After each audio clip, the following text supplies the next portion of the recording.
أعوذ بالله من الشيطان الرجيم بسم الله الرحمن الرحيم السلام علیکم ورحمۃ اللہ وبرکاتہ. میں آپ کی پیاری مائرہ. امید ہے آپ سب خیریت سے ہوں گے. آج اس عنوان پر بات ہوگی، اس کا نام ہے معاشرات. چلیں آئے ہم سب مل کے پڑھتے ہیں. اللہ تعالی نے تمام انسانوں کی دنیا کی زندگی، آخرت یعنی مرنے کے بعد کی زندگی، دین میں رکھی ہے.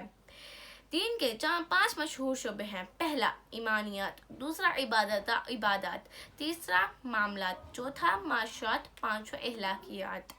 جیسا کہ آپ کو پتہ ہے ہم آج معاشرات پہ بات کریں. چلے ہم پڑھتے ہیں. معاشرات، یاد رکھو اچھے مسلمان لباس بھی شریعت کے مطابق پہنتے ہیں. ایسا لباس نہیں پہنتے جس سے برائی ظاہر ہو. لباس پہن کر گھمنڈ نہیں کرتے. کپڑوں کو زمین پر گھسیٹتے ہوئے نہیں چلتے. ازار ٹہنوں سے اوپر رکھتے ہیں کیونکہ پاجامہ کو ٹہنوں سے نیچے رکھنے پر سخت وعید ہے. چنانچہ رسول اللہ صلی اللہ علیہ وآلہ وسلم نے فرمایا، ٹہنوں سے جو نیچے ازار ہوگا وہ جہنم میں ہوگا. واقعہ حضرت عبداللہ بن عمر کہتے ہیں کہ رسول اللہ صلی اللہ علیہ وسلم نے فرمایا کہ ایک آدمی تکبر اور گھمنڈ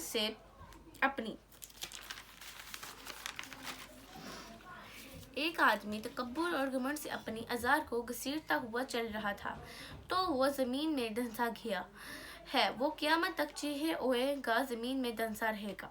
چلے آئے ہم سب اب مل کے تلاوت کریں گے. اعوذ باللہ من الشیطان الرجیم بسم اللہ الرحمن الرحیم. سبح اسم ربک الاعلی الذی خلق فسوی والذی قدر فہدی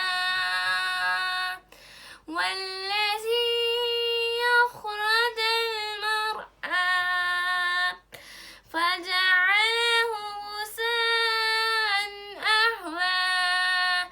سنقرئك فلا تنسى إلا ما شاء الله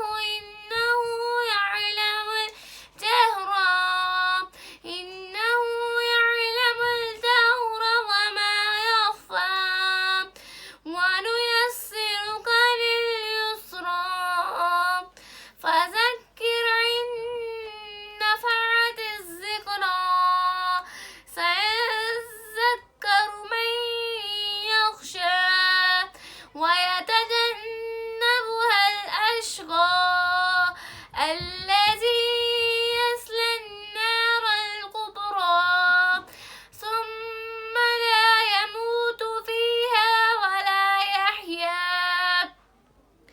قد أفلح من تزكى وذكر اسم ربه فصلى بل تؤثرون الحياة الدنيا والآخرة خير وأبقى إن هذا لفي الصحف الأولى صحف إبراهيم وموسى.